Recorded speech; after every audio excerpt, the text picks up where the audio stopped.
আসসালামু আলাইকুম। আজকের ভিডিওতে আমরা ফেমিকন পিল সম্পর্কে আলোচনা করব। ফেমিকন পিলটি বর্তমানে কেবল ট্যাবলেট ফর্মে পাওয়া যায়। এর জেনেরিক নাম হচ্ছে ইথিনিল স্ট্যাডিওল, ফেরাস ফিউমারেট এবং নরচেস্টেরল। আজকের ভিডিওতে ফেমিকন পিলটি কি কি সমস্যার ক্ষেত্রে ব্যবহার করা হয় বা এর উপকারিতা কি, পিলটি খাওয়ার সঠিক নিয়ম, পিলটি খাওয়ার আগে কি ধরনের সতর্কতা অবলম্বন করা উচিত এবং এর পার্শ্ব প্রতিক্রিয়া খুবই সংক্ষিপ্ত এবং সহজ ভাষায় তুলে ধরার চেষ্টা করব। ফেমিকন পিলটি এসএমসি এন্টারপ্রাইজ লিমিটেড কোম্পানির প্রোডাক্ট। এটি একটি কন্ট্রাসেপশন পিল। ট্যাবলেটটি গর্ভনিরোধক হিসেবে ব্যবহার করা হয়। এই পিলটি একটি কার্যকারী আধুনিক জন্ম বিরতিকরণ পদ্ধতি।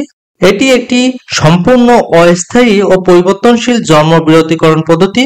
এই পিলটি যতদিন গর্ভধারণ করতে না চান ততদিন পিলটি খেয়ে যেতে পারবেন, আবার পিলটি খাওয়া বন্ধ করলেই গর্ভধারণ ক্ষমতা ফিরে আসে। ফেমিকন পিলটি খেলে মাসিক নিয়মিত হয় এবং মাসিকের অনেক অসুবিধা কমে যায়। গর্ভধারণ থেকে বিরত থাকা ছাড়াও খাবার পিল অনেক ক্ষেত্রে শরীরে অনেক উপকারে আসে। পিলটি খাওয়ার ক্ষেত্রে কি ধরনের সাবধানতা অবলম্বন করা উচিত সেগুলো সম্পর্কে আমরা সংক্ষিপ্তভাবে জানার চেষ্টা করি। যদি গর্ভবতী হয়ে থাকেন তবে তার ক্ষেত্রে পিলটি খাওয়া যাবে না। 45 বছরের বেশি হয়ে থাকলে পিলটি খাওয়া যাবে না।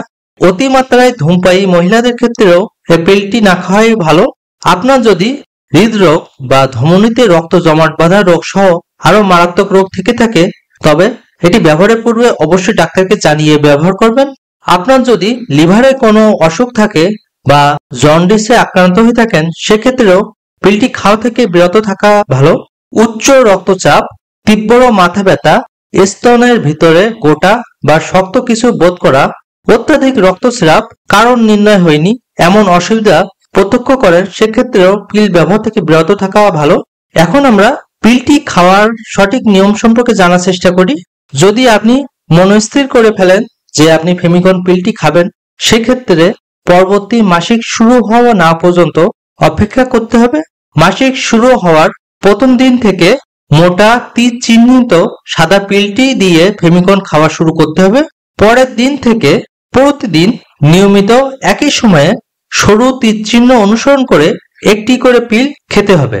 প্রতিদিন একটি করে 21 দিনে 21টি সাদা পিল খাওয়ার ঠিক পরদিন থেকে প্রতিদিন একটি করে 7 দিনে 7টি বাদামি রঙের পিল খেতে হবে।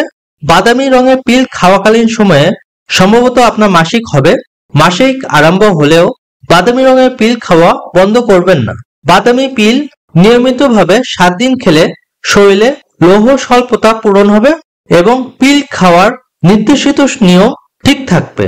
এই সময়ের মধ্যে যদি আপনার মাসিক শুরু না হয় তবে প্রেগন্যান্সি কিট দিয়ে বা ডাক্তারের মাধ্যমে পরীক্ষা করে প্রেগন্যান্সি টেস্ট করে নেবেন। 7টি বাদামি পিল শেষ হওয়ার পর দিন থেকেই ওপরের নিয়ম অনুসারে নতুন করে ফেমিকন পাতার পিল শুরু করতে হবে। যতদিন আপনি সন্তান না চাইবেন ততদিন একই নিয়মে পিল খাওয়া চালিয়ে যাবেন। যদি পিল খেতে ভুলে যাওয়া হয় সেক্ষেত্রে আমাদের কি করা উচিত সেগুলো সম্পর্কে এবার জানার চেষ্টা করি।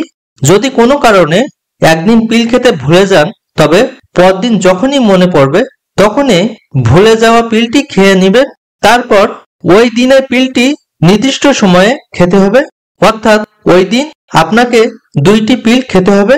যদি কোনো কারণে পরপর 2 দিন পিল খেতে ভুলে যান তবে মনে পড়ার সাথে সাথে 2টি পিল এবং পরদিন আবার 2টি পিল খেতে হবে এবং এই পিলের পাতা শেষ না হওয়া পর্যন্ত পিলের সাথে অন্য কোনো পদ্ধতি বা কন্ডম ব্যবহার করতে হবে।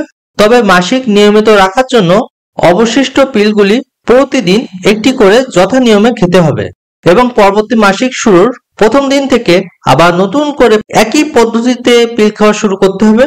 কিছু কিছু ঔষধ পিলের কার্যকারিতা বাধাগ্রস্ত করে, এজন্য কোনো ওষুধ আপনি খেয়েছেন বা খাবেন বা ভবিষ্যতে খেতে চাইলে অবশ্যই ডাক্তারের পরামর্শ নিয়ে পিলটি কন্টিনিউ করবেন।